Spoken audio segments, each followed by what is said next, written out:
If your business is running off Visual FoxPro, then this video is going to be worth a few minutes of your time. Most business owners know their Visual FoxPro situation isn't sustainable and it's a problem, but replacing it or getting rid of it just feels more disruptive to the business. So you just keep pushing it off one more year. You wait, and the risk just continues to compound. You see, as you probably know, Visual FoxPro was no longer supported as of 2015 by Microsoft. Now, there's still some Visual FoxPro examples out there that work great for the time being, but I want to give you an example of why you should maybe consider getting off Visual FoxPro and what you should do about it. For example, Adobe Flash was supported too, and I believe in 2017, Adobe made it clear that they were going to be getting rid of Adobe Flash, but in January 2021, Adobe activated the kill switch.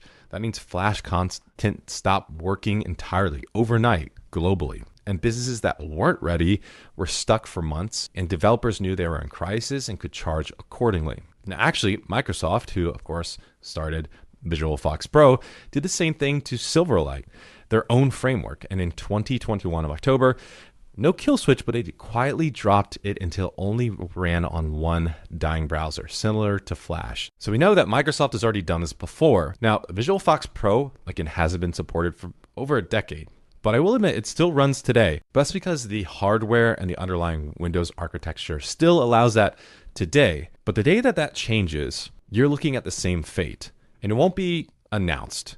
It'll just occur. It'll be an upgrade to your server, upgrade to hardware, or something on the back end that Microsoft no longer supports that throws a wrench into everything. Then all of a sudden, a random Tuesday turns into chaos. That's exactly why a 9-figure distributor came to us. They were really concerned that their Visual FoxPro instance that had 30 years of data and thousands of hours of build time into it. They were really concerned because they knew that if anything happened to their Visual FoxPro, which touched every part of the business from ordering to inventory to warehousing, everything, that if anything happened to it, their operation would come to a standstill.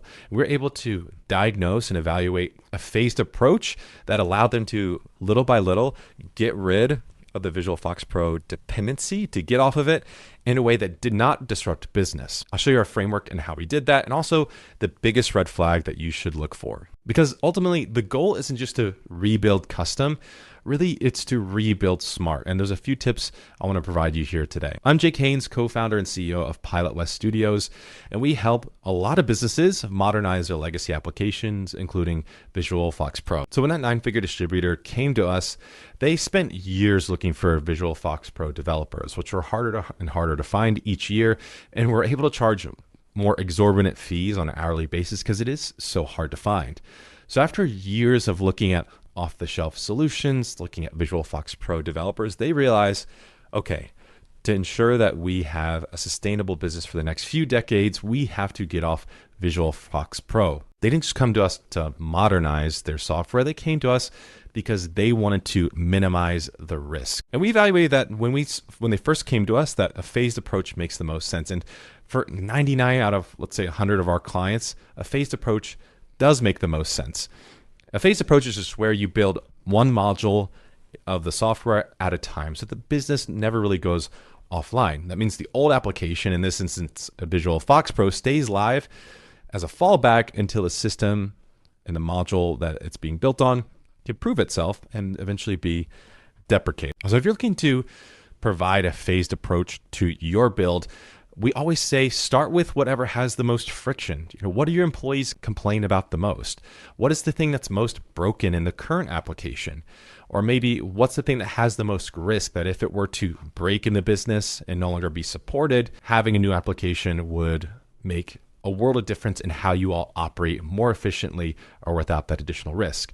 Look for the low-hanging fruit here, because once you build that foundation of the first module of the application, that becomes a foundation that everything else is built on top of. And little by little, you can begin to pull the features out of the Visual FoxPro application into your new application, eventually making the Visual FoxPro eventually completely redundant. And if you talk to a developer who thinks that they need a year or two to build out the entire thing, then you should run. That's how businesses end up spending 2 years and a few $1 million for an application that really doesn't do exactly what they need in their business. I'll tell you a story.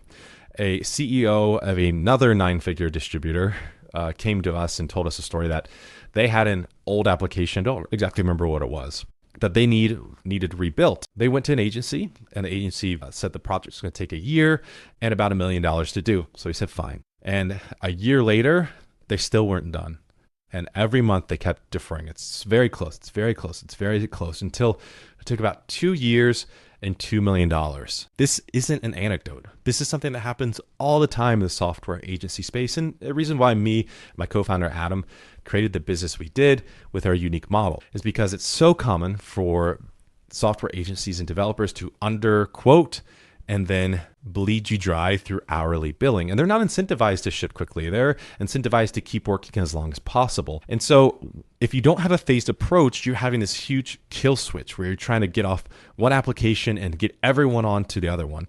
So there's a training cost involved. Oftentimes workflows haven't been fully thought through when you can do a phased approach and really do testing that's very comprehensive within the application. And so you're doing all those things at once, training for the employees on the new application.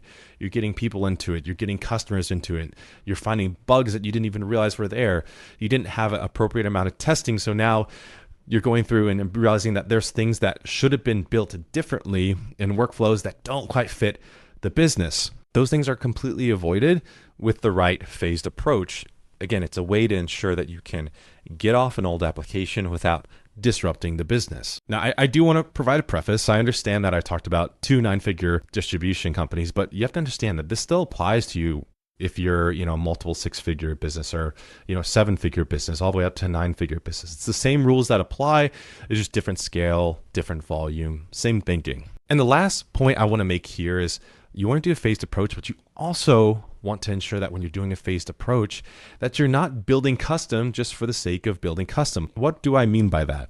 We have to understand, again, I own a software development agency. I benefit from telling you to build more custom software. But when a customer comes to us and we do a phased approach, another thing that's really nice about it is not only does it not disrupt business, but allows you to look at things from a 40,000 foot overview with these different modules. And what that allows you to do is evaluate when you're in Visual FoxPro and you've built a custom application, oftentimes you get stuck in just thinking about building and replacing the custom application fully. But Visual FoxPro has touched every part of your business. It's really important for you to, as you're building custom around the unique parts of your business or the unique workflow or things in your business that are really unique so that an off-the-shelf solution maybe wouldn't quite fit where a custom application makes the most sense and provides the most value.